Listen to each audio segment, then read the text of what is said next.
Shalom a todos. Nesse vídeo nós vamos estar falando sobre as festas pagãs que estão presentes na igreja cristã, ou seja, o domingo, a Páscoa, o Natal, o Dia das Mães, festa junina, Dia dos Namorados, Dia das Crianças e o Réveillon.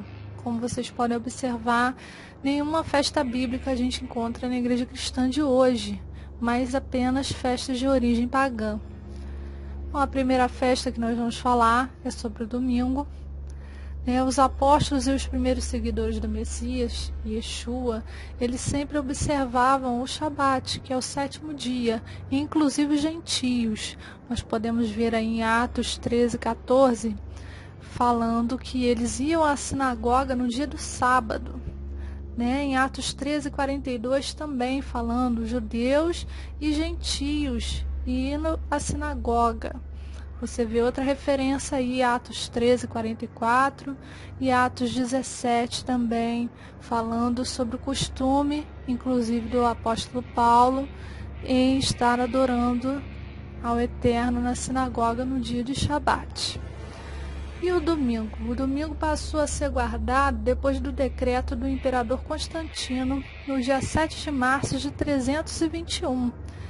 E ele fez uma lei civil acerca do domingo. E aqui abaixo você vê a própria fala de Constantino. Ele diz o seguinte, que todos os juízes, todos os habitantes da cidade e todos os mercadores e artífices descansem no venerável dia do sol.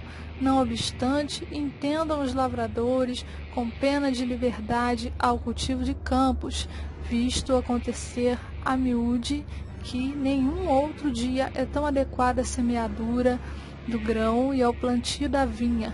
Daí o não se dever deixar passar o tempo favorável concedido pelo céu. O dia de domingo ele era guardado devido ao sol, porque o imperador Constantino ele era adorador do sol e no dia de domingo o sol era celebrado desde os tempos antigos.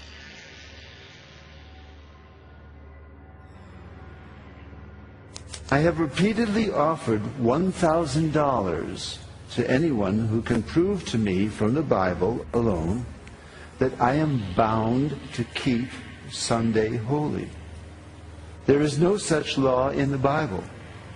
It is a law of the Holy Catholic Church alone. The Bible says, "Remember the Sabbath day to keep it holy." The Catholic Church says, "No. By my divine power I abolish the Sabbath day and command you to keep holy the first day of the week." And lo, the entire civilized world bows down in reverent obedience to the command of the Holy Catholic Church. T. Enright, CSSR, in a lecture at Hartford, Kansas, February 18, 1884. The Catholic Church for over 1,000 years before the existence of a Protestant, by virtue of her divine mission, changed the day from Saturday to Sunday. The Catholic Mirror, September 23, 1893. Question: which is the Sabbath day? Answer: Saturday is the Sabbath day. Question: why do we observe Sunday instead of Saturday? Answer: we observe Sunday instead of Saturday because the Catholic Church in the Council of Laodicea, A.D. 336, transferred the solemnity from Saturday to Sunday. Peter Geierman, The Convert's Catechism of Catholic Doctrine, 2nd edition, 1910, page 50. Question: have you any other way of proving that the Church has power to institute festivals of precept? Answer: has she not such power, she could not have done that in which all modern religionists agree with her. She could not have substituted the observance of Sunday, the first day of the week, for the observance of Saturday, the seventh day, a change for which there is no scriptural authority. Stephen Keenan, A Doctrinal Catechism, page 174. There is but one church on the face of the earth which has the power or claims power to make laws binding on the conscience, binding before God, binding under penalty of hellfire. For instance, the institution of Sunday. What right has any other church to keep this day? You answer by virtue of the third commandment. The papacy changed the fourth commandment and called it the third, which says, remember that thou keep holy the Sabbath day. But Sunday is not the Sabbath. Any schoolboy knows that Sunday is the first day of the week. I have repeatedly offered $1,000 to anyone who will prove by the Bible alone that Sunday is the day we are bound to keep, and no one has called for the money. It was the Holy Catholic Church that changed the day of rest from Saturday, the seventh day, to Sunday, the first day of the week. T. Enright, CSSR, in a lecture delivered in 1893.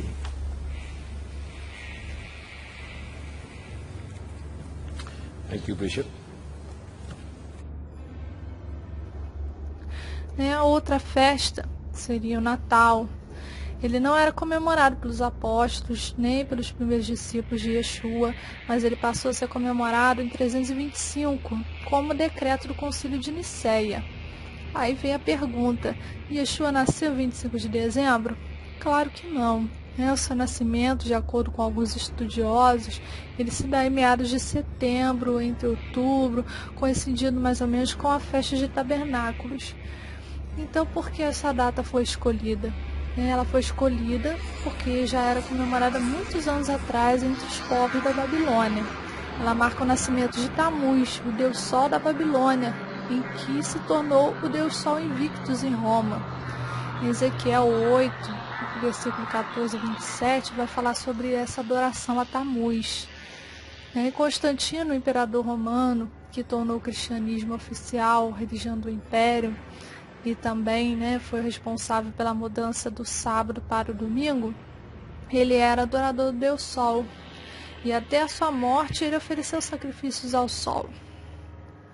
E aí você tem os símbolos pagãos do Natal, que é a árvore de Natal, e símbolo de bruxaria, o Jesus romano, com o sol em volta da cabeça, sinalizando que ele tem uma relação com o Deus Sol Invictus. E ao lado você vê Amon-Ra, que é o Deus Sol egípcio, com o mesmo sol em cima da cabeça. Outra festa é a festa da Páscoa cristã. A festa da Páscoa cristã, ela nada tem a ver com a verdadeira Páscoa, com a Páscoa bíblica, que é a saída do povo de Israel do Egito. Mas esta Páscoa, ela simboliza o equinócio de primavera, e ela é uma festa de adoração à deusa Ostara, que é a deusa da fertilidade. Em inglês, a palavra para a Páscoa é Easter, que significa Ostara Days, que é do dia de Ostara.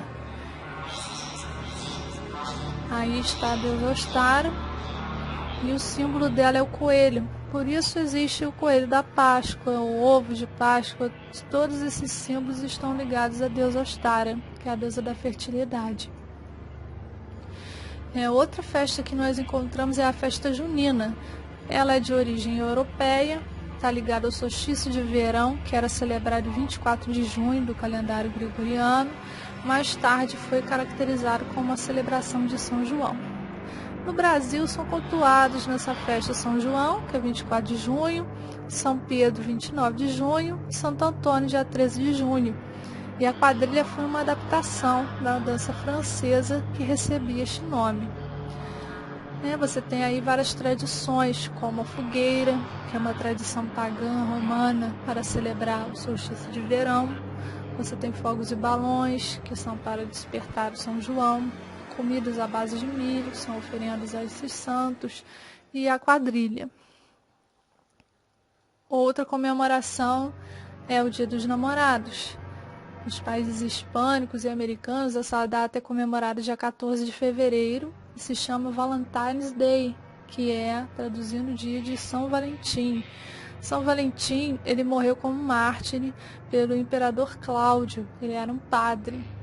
No Brasil, é celebrado 12 de junho em homenagem a Santo Antônio, porque o Santo Antônio é mais famoso no Brasil do que São Valentim. E essa origem da festa, ela veio também de um costume romano, em homenagem à deusa Juno, que é a deusa do casamento e deusa da fertilidade também.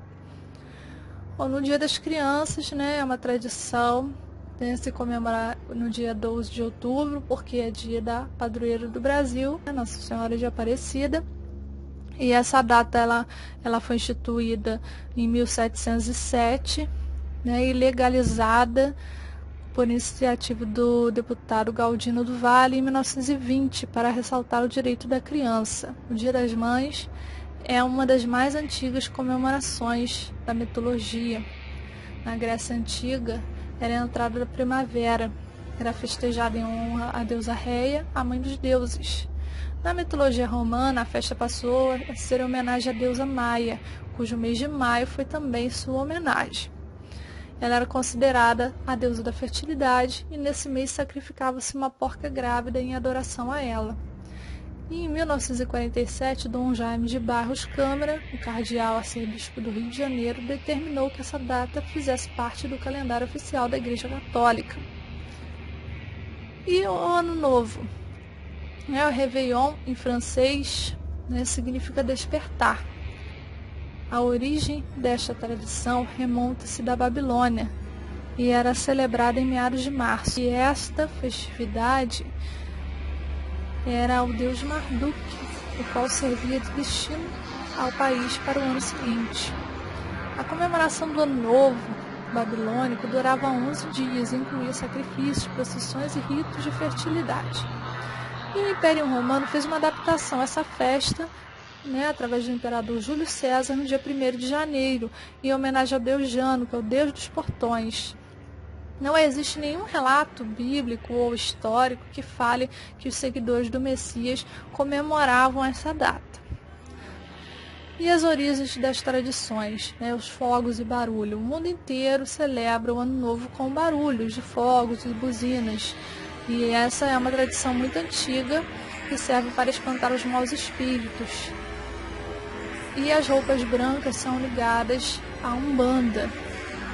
O fato de limpar a casa, usar defumadores e incensos, banhos rituais, também foi uma adaptação da Umbanda pelo catolicismo romano.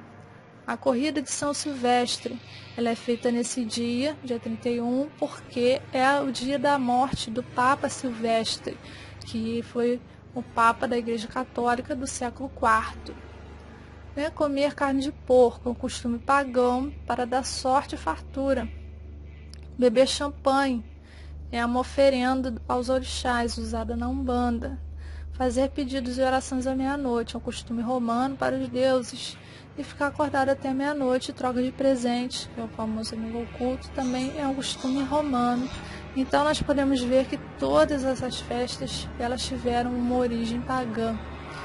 E a igreja ela tem perdido muito em estar celebrando festas de adoração a ídolos, ao invés de estar celebrando as festas bíblicas, as festas que nós encontramos no Antigo Testamento.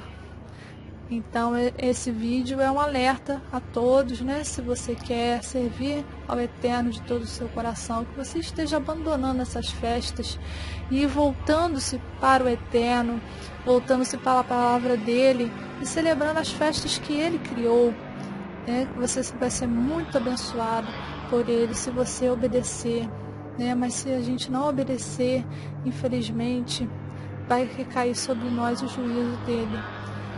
Então, que você possa ser abençoado por este vídeo. Shalom.